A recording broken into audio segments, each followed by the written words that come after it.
Dollywood Splash Country versus Soaky Mountain. Splash Country and Soaky Mountain are less than 10 minutes apart and both are competing for your business, so which water park is better? And if you're only visiting one, which one should you visit and give your time and cash to? Well, let's find out.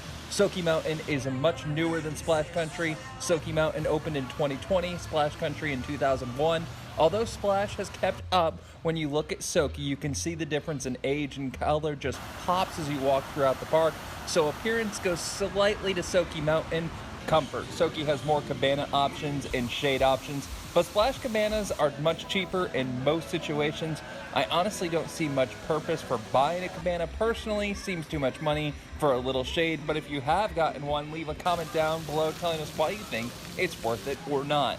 More important in my option on comfort is the walking path and the boardwalks. As I mentioned in my Dollywood Splash Country tips and tricks video, link is in the description below. Splash Country walking concrete cuts up your feet and the boardwalk gets burning hot in some areas.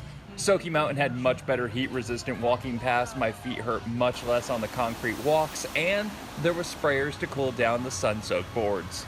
Water coaster. The Edge and Avalanche at Soaky are better, but I enjoy all three water coasters. Soaky has 2 water coasters, Splash Country has 1, so let's go with the 2.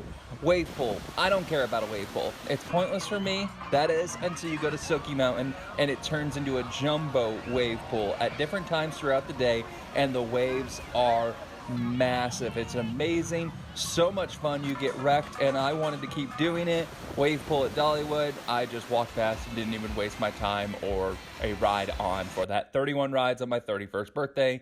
Link in the description down below. Family raft rides are about equal, but Soaky Mountain has Blue Mountain Mayhem, and that gravity wall is better than either family raft at Splash. One of my favorite rides at Splash Country is Swift Water Run. Not really a comparison for it at Soaky, but Soaky had Flow Rider. Nothing like that at Splash. It takes a little bit of time to learn, and still haven't been able to learn how to ride on my knees, but both have a ride that's fun that the other one doesn't exactly have an exact comparison for. For those who have kids, both have multiple kids areas and slides, so that's a push. And if your kid likes that stuff, they will love it either area. Biggest perk Splash Country has going for it is if it gets cold and the weather isn't water park worthy, you can go to Dollywood for an extra charge, of course. For Soaky Mountain, you kind of just have to grit through it or head out. Water isn't heated at either park.